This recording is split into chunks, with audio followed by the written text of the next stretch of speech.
दोस्तों नमस्कार। इस देश के बड़े कॉरपोरेट हाउस अगर डूब गए तो कितने सरकारी बैंक डूब जाएंगे, इसकी कल्पना आप कर नहीं सकते हैं। इस देश के भीतर में बैंकों से जितना बड़ा कर्ज इस देश के कॉरपोरेट सेक्टर को दिया गया, उसकी कल्पना आप कर नहीं सकते हैं। इस देश में कितने कॉरपोरेट की तादाद है जिन्होंने कर्ज नहीं लौटाया और वो बैड लोन में तब्दील हो गया और उसकी तादाद बढ़ते बढ़ते हजारों करोड़ खरबों में कैसे तब्दील हो गई, कल्पना की नहीं जा सकती है। लेकिन भारत में राजनीतिक सत्ता का अर्थशास्त्र बहुत साफ कहता है, हम कॉरपोरेट के उत्थान पर ही टिके हैं, और कॉरपोरेट का उत्थान कहता है हम बैंकों के कर्ज पर ही टिके हैं, और बैंकों का कर्ज करता है कि दरअसल हम इस देश के नागरिकों के जमा खाते और उसके जरिए जो पैसा आता है उस पर ही टिके हैं। और जनता कहती है कि हमने अपने नुमाइंदों को चुन लिया, राजनीतिक सत्ता सौंप दी, अब वो हमारा हित साधेंगे। इस चक्रव्यूह के भीतर में कॉरपोरेट को कितना लाभालाभ और कर्ज ना लौटा पाने की स्थिति में बैंक अगर डूबते चले जा रहे हैं, कंगाल हो रहे हैं, तो क्या वाकई मौजूदा वक्त में बैंकों का जो मर्जर किया गया वो सिर्फ इसीलिए किया गया? हमें लगता है कि आज उस तस्वीर को समझने की कोशिश कीजिए जहां जीडीपी का 50% से ज्यादा डेब्ट कॉरपोरेट के पास है। 4 लाख करोड़ से ज्यादा कर्ज लिए हुए 85 कंपनियों को बैंक ही हाईली रिस्क की कैटेगरी में डाल देते हैं। इससे पहले एक लंबी फहरिस्त है जो लगातार आरबीआई के जरिए बताई गई, हालांकि 30 से ज्यादा नाम उसने कभी नहीं बताए कि जो कर्ज लिए और उसके बाद नहीं लौटा पाए। सरकार ने भी जिक्र कभी नहीं किया कि कितने लोग कर्ज लेकर इस देश को छोड़कर भाग गए।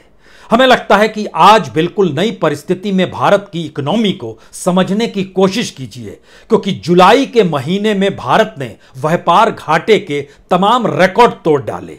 तमाम रिकॉर्ड तोड़ने का मतलब है जो दुनिया के बाजार से भारत में सामान आ रहा था और जो दुनिया के बाजार में भारत का सामान जा रहा था, उन दोनों के बीच अंतर इतना ज्यादा था कि पुराने सारे रिकॉर्ड टूट गए। पिछले बरस जुलाई के महीने में जो व्यापार घाटा था वह 3 गुना ज्यादा इस जुलाई के महीने में बढ़ गया। लेकिन संसद के भीतर देश के वित्त मंत्री कहती है भारत की इकोनॉमी ठीक ठाक है। दुनिया के दूसरे देशों से तुलना करते हुए कहती है भारत की अर्थव्यवस्था चकाचौंध की दिशा में जा रही है, घबराइए मत, ना मंदी आएगी ना इस देश में कोई डूबेगा। तो आइए जरा कर्ज लिए हुए कॉरपोरेट की परिस्थितियों को समझें, और कर्ज ना हो तो इस देश का कॉरपोरेट आगे बढ़ नहीं सकता है। और लगभग 42% कॉरपोरेट से जुटी हुई जो कंपनियां हैं वो कर्ज ना लौटा पाने की स्थिति में इस देश के एनपीए को बढ़ाती चली जाती है। एनपीए बैंकों के दस्तावेजों में दिखाई ना दे, सरकार इसके लिए रिटर्न ऑफ करती चली जाती है। लेकिन आज शुरुआत इस बात से लेकर भी की जा सकती है कि जो 5G स्पेक्ट्रम को बेचा गया, सरकार ने बताया राजस्व की कमाई तकरीबन 1.5 लाख करोड़ की हुई। लेकिन क्या वाकई 1.5 लाख करोड़ एकमुश्त सरकार की झोली में आ गए, या फिर जिन्होंने खरीदा है उन्होंने बैंकों से कितना कर्ज उठाया है, और अब उनका कर्ज खास तौर से टेलीकॉम के सेक्टर पर जो कर्ज है वह मार्च 2023 तक 6 लाख करोड़ को छू देगा।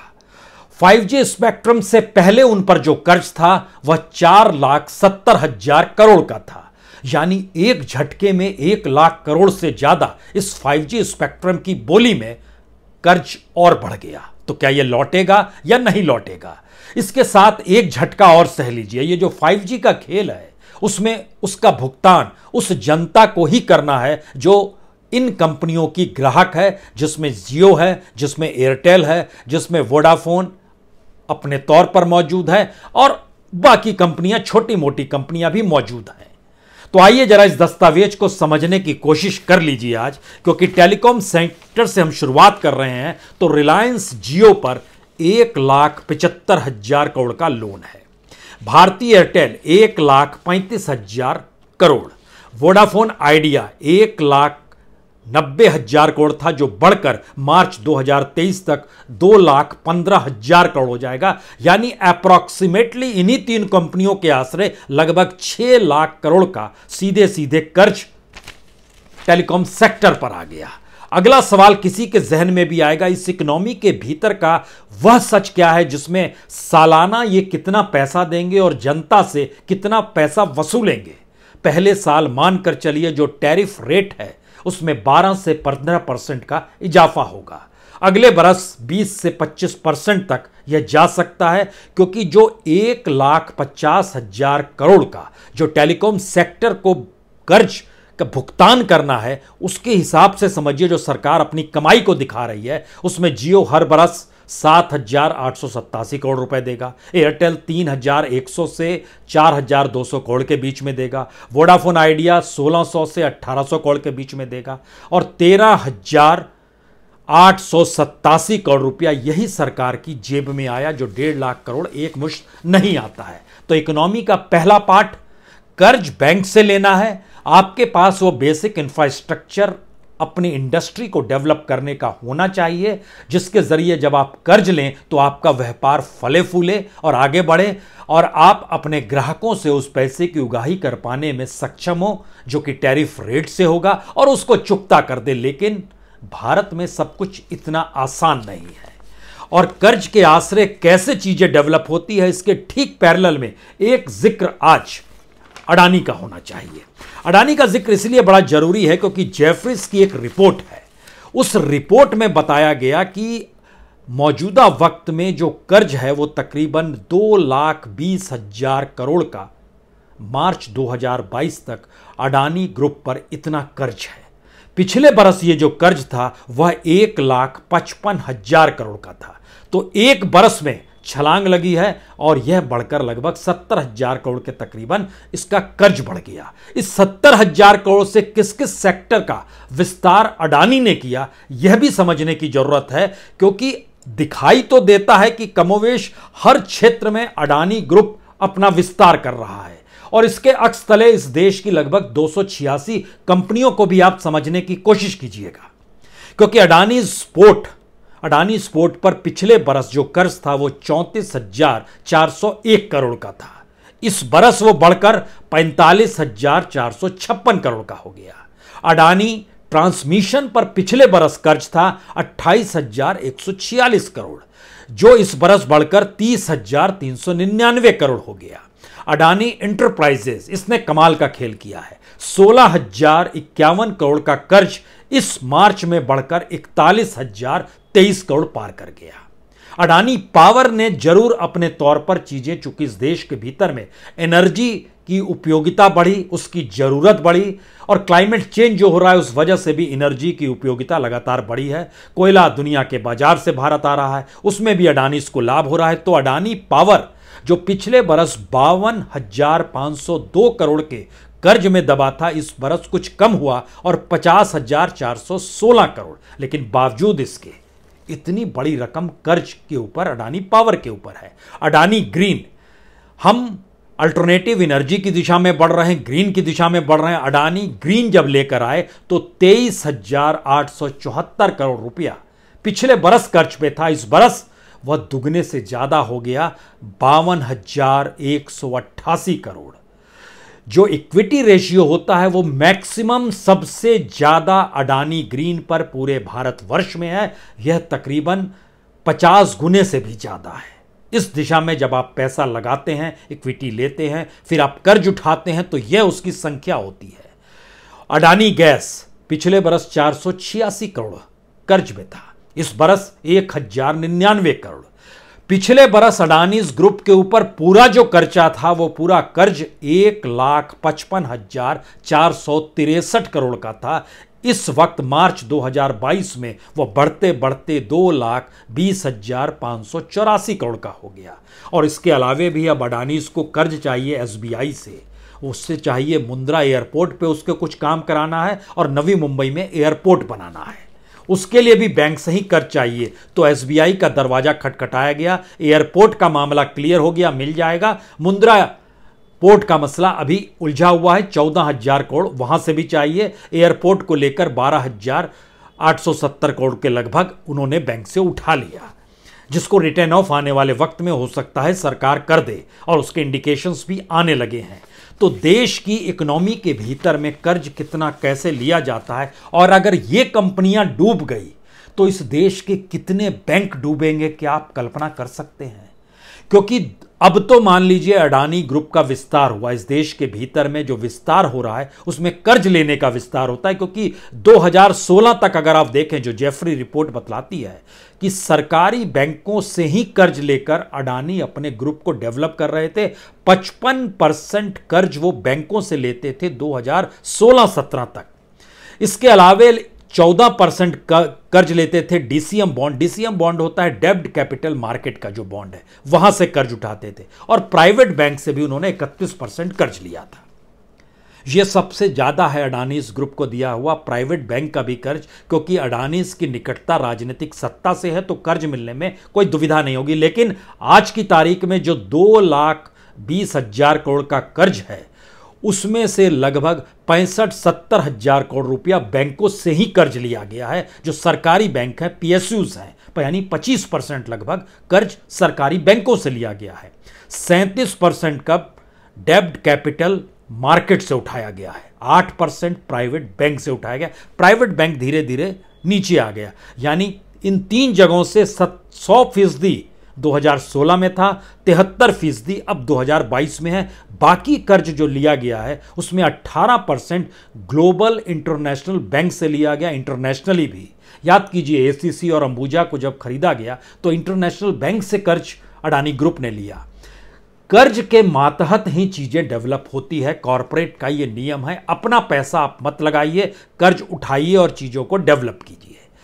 लेकिन जो रिपोर्ट कहती है उसके मुताबिक इस देश की लगभग 85 ऐसी कंपनियां हैं, खुदा ना खास्ता इसमें इस देश की बड़ी कंपनियों को शुमार कल करना पड़ जाए, ऐसी स्थिति ना आए तो ही अच्छा है। क्योंकि जो 85 कंपनियों पर जो कर्ज की फहरिस्त थी वो 4 लाख करोड़ से ज्यादा की है, और ये हाईली रिस्क में बैंक खुद मानते हैं। और बैंकों के सीनियर अफसर से जब आप बात करेंगे तो बोलेंगे, जब पॉलिटिकल तौर पे बतलाया और दिखलाया जाता है कि आप इन्हें कर्ज दे दीजिए, तो कर्ज देने के अलावे कोई दूसरा रास्ता बचता नहीं है। और पुराने दौर में जो डिफॉल्टर होते चले गए और जिन पर कर्ज है और जो बैड लोन में तब्दील हो गया, उसके पीछे भी राजनीतिक सत्ता का इशारा था कि आप इन्हें कर्ज दे दीजिए। अब यहां से एक तीसरा सवाल निकलता है कि जब इस देश के भीतर में कॉरपोरेट को मैक्सिमम कर्ज दिया जाता है, इंडस्ट्रीज को कर्ज दिया जाता है, तो फिर दुनिया के बाजार में भारत का माल क्यों नहीं जा पा रहा है? गड़बड़ी कहां पर हो रही है? और इसके लिए हमको लगता है एक्सपोर्ट और इंपोर्ट के दायरे को समझना होगा। खासतौर से जुलाई का महीना भारत में व्यापार घाटे के लिए एक ऐतिहासिक रिकॉर्ड को तय कर रहा है, क्योंकि एक्सपोर्ट जो भारत ने किया है वो सिर्फ 2,77,000 करोड़ यानी $35.24 बिलियन इतना एक्सपोर्ट किया। लेकिन जो इंपोर्ट यानी दुनिया के बाजार से जो माल आ रहा था वह तकरीबन $66.26 बिलियन यानी 5,20,000 करोड़ रुपया। इतना पैसे का आपने इंपोर्ट कर लिया, तो इसकी पेमेंट जो थी वह डॉलर में ही हो रही थी, यानी घाटा, व्यापार घाटा जो था वह लगभग 31.02 बिलियन का हुआ। रुपए में कन्वर्ट कीजिएगा तो 2,43,000 करोड़ का यह सीधे सीधे घाटा हो गया, व्यापार घाटा। किसी के जहन में भी सवाल होगा कि एक तरफ इंडस्ट्रीज को जो कर्ज दिया जाता है और जो बैड लोन में तब्दील हो जाता है, एनपीए में तब्दील हो जाता है, देश के भीतर बोझ पड़ता है, वह कोई काम क्यों नहीं कर पाते हैं जिससे कम से कम देश के भीतर कंज्यूमर ना रहे, लेकिन आपका प्रोडक्ट इंटरनेशनल मार्केट में तो चला जाए। लेकिन यह स्थिति भी इस देश के भीतर बन नहीं पा रही है। क्यों नहीं बन पा रही है? इस जुलाई के महीने के एक्सपोर्ट से आप समझ लीजिए। इसमें गेहूं, स्टील, आयरन, इनका एक्सपोर्ट कम हो गया। सरकार ने कुछ रिस्ट्रिक्शंस लगाए, कुछ ड्यूटी बढ़ाई, कम हो गया। एक्सपोर्ट रेडीमेड गारमेंट का कम हो गया, यानी टेक्सटाइल मिनिस्टर, कॉटन, धागे का कम हो गया। क्यों कम हो गया? क्या टेक्सटाइल मिनिस्टर से कोई पूछेगा? नहीं पूछेगा इस देश के भीतर में, क्योंकि सब कुछ खेल बैंकों से कर्ज उठाकर कॉरपोरेट का पेट भरना और कॉरपोरेट के जरिए पॉलिटिकल फंडिंग करा देने का ही पूरा एक व्यू रचना है। तो इसमें प्रोडक्ट का जिक्र क्यों किया जाए? इसके अलावे फार्मा सेक्टर, पेट्रोलियम, हीरे जवाहरात, इंजीनियरिंग के क्षेत्र में ये सारे एक्सपोर्ट हमारे कम हो गए हैं। ध्यान दीजिए ग्रोथ किसका हो रहा है? जो सर्विस सेक्टर का हिस्सा आता है, यानी हमारा मैन्युफैक्चरिंग सेक्टर, जिसके ऊपर सबसे ज्यादा बैंकों का कर्ज पड़ा हुआ है, वही इस देश के भीतर में मैन्युफैक्चर चीजें नहीं कर पा रहा है। तो फिर रोजगार नहीं है, बेरोजगारी की स्थिति है, और प्रोडक्ट नहीं आ पा रहे हैं तो हम अंतर्राष्ट्रीय बाजार में क्या बेचें? और प्रोडक्ट अपने देश के लिए नहीं आ पा रहे हैं तो फिर प्रोडक्ट तो चाहिए तो आयात कर लें। यह कौन सी इकोनॉमी है? और इस इकोनॉमी के तहत अगर ये बड़े बड़े कॉरपोरेट ढहने शुरू हो गए तो जरा कल्पना कीजिए इस देश में बैंकों के भीतर कैसा कत्लेआम मचेगा। क्योंकि आपके पास कोई दूसरा रास्ता नहीं बच रहा है। इससे पहले जो एक फहरिस्त निकल कर आई थी कि आखिर वो कौन कौन सी कंपनियां हैं जो गवर्नमेंट की ही मान लीजिए कंपनी है, जैसे पावर फाइनेंस कॉरपोरेशन है, $90 बिलियन इतना कर्ज। इंडियन रेलवे फाइनेंस कॉरपोरेशन है, $46 बिलियन इतना कर्ज। LIC हाउसिंग फाइनेंस है, $26 बिलियन, ये गवर्नमेंट का हिस्सा है। इसके पैरेलल में जब आप प्राइवेट सेक्टर में जाएंगे तो Shriram transport, L&T finance holding, India Bulls housing, Chola Mandalam, GMR infrastructure, Jaiprakash associate, Tata communication, ये नाम इस लिहाज से है कि सभी कर्ज में डूबे हैं या कर्ज को लेकर ही अपने आप को बचाए रखने का लगातार प्रयास कर रहे हैं।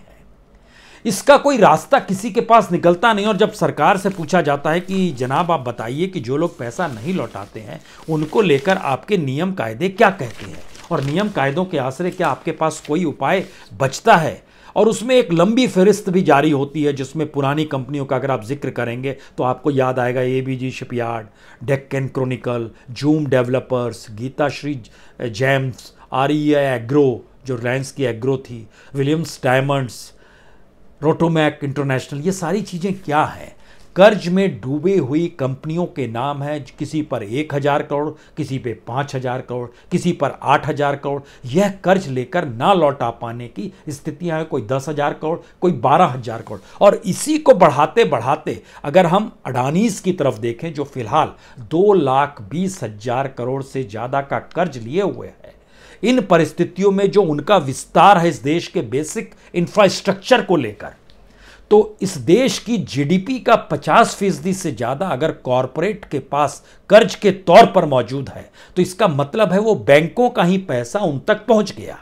और कल को अगर ये कंपनियां फेल होने लगे या उन्हें भारत के भीतर कोई मार्केट ना दिखाई दे और खुद को फेल दिखाने के रास्ते पर वह निकल पड़े और रास्ते में NCLT के पास चले जाए या बैंकरप्सी एक्ट जो बना है उसके तहत IBC के पास चली जाए और सरकार उनके साथ खड़ी हो, तो उनको बचाने के उपाय तो हो जाएंगे। जिस तरीके से पार्लियामेंट से निकलकर विजय माल्या लंदन पहुंच गए, या मेहुल चौकसी यहां से निकल गए, या फिर नीरव मोदी निकल गए, या रोटोमैक के मालिक निकल गए, या एक लंबे नाम की फहरिस्त है, तो क्या अगर बड़ी कंपनियों के लिए भी अपने आप को दिवालिया घोषित करके बाहर निकलने का रास्ता राजनीतिक तौर पर मिलने लगे और पीछे छूट जाएगा बैंकों का वो कर्ज जिसे संभाल पाना किसी भी सरकार के लिए मुश्किल ही नहीं नामुमकिन सा हो जाएगा? तो क्या भारत की राजनीति में उगते हुए सितारे के साथ कॉरपोरेट जो करीब होते हैं उनका उदय माना जाए? मौजूदा वक्त का इकोनॉमी यह कहती है। और अगर राजनीति जिसकी डूबने लगे और उन्होंने जिनको सूरज की तरह उगाया है, कल को वह भी अगर अपने आप को दिवालिया घोषित करके निकलने की परिस्थिति में लाकर खड़ा कर दे, तो सोचिए भारत की अर्थव्यवस्था का क्या होगा। यह कोई डराने वाला सच नहीं है, यह एक छोटा सा सच है कि भारत की इकोनॉमी के भीतर कॉरपोरेट को बचाना ही राष्ट्रीय तौर पर सबसे बड़ा धर्म क्यों हो गया है। और कॉरपोरेट को तमाम रियायत देते हुए उसकी इकोनॉमी को भारत की इकोनॉमी की साइकिल के साथ चलाने की जरूरत ही आखिर क्यों मौजूदा राजनीतिक सत्ता के अर्थशास्त्र को पड़ती है? क्योंकि इसके अलावे उसके पास कोई वैकल्पिक सोच नहीं है। क्योंकि इससे हटकर वह इकोनॉमी को संभाल पाने की स्थिति में नहीं है, क्योंकि गवर्नेंस का ढांचा और उस पर होने वाला खर्च भी हमारा लगातार बढ़ते चला जा रहा है और सरकार और सत्ता की रईसी में आपको कोई कमी दिखाई नहीं देगी। शायद इसीलिए पार्लियामेंट के भीतर सत्ता संभाले हुए मंत्री हों या उनके पीछे जो नौकरशाह कागजों में अलग अलग चिड़ियां बैठाकर भेजते हैं और वो उन्हें पढ़ दिया जाता है, वह एक लिहाज से उस अर्थशास्त्र का शास्त्र है जिसके पीछे कॉरपोरेट को बचाना पहली जरूरत है। आम लोग, आम नागरिक, उनकी न्यूनतम जरूरतें कोई मायने नहीं रखती है और भारत की इकोनॉमी का असल पाठ यही है कि वह अर्थशास्त्र कॉरपोरेट के कर्ज में जाकर डूब गया है। और कर्ज में डूबे हुए कॉरपोरेट के सामने दो ही ऑप्शन है, या तो वो कंटिन्यूअसली कर्ज लेते हुए चीजों को विस्तार नेटवर्क करता चला जाए या दूसरी तरफ खुद को दिवालिया घोषित कर दे, क्योंकि हमारा एक्सपोर्ट और इंपोर्ट और देश के भीतर प्रोडक्ट्स को लेकर जो क्राइसिस की सिचुएशन आती है और महंगाई जो बढ़ती चली जाती है, इसको लेकर सरकार इकोनॉमी की तरफ देखना नहीं चाहती है। आखिरी सवाल, क्या वाकई इस देश की राजनीतिक सत्ता अगर किसी दिन डूब गई तो इस देश के वो कॉरपोरेट भी डूब जाएंगे जो इस राजनीतिक सत्ता के साथ जिनका विकास हुआ है, जो आगे बढ़े हैं? इस सवाल को जहन में रखिएगा और इस देश को चलाने के लिए जिस अर्थशास्त्र की रचना मौजूदा राजनीतिक सत्ता ने की है, वो उस सत्ता के साथ ही खत्म हो जाएगी या इस देश को कंगाल और खोखला बनाकर छोड़ देगी? सोचिए जरूर। बहुत बहुत शुक्रिया, बहुत बहुत शुक्रिया।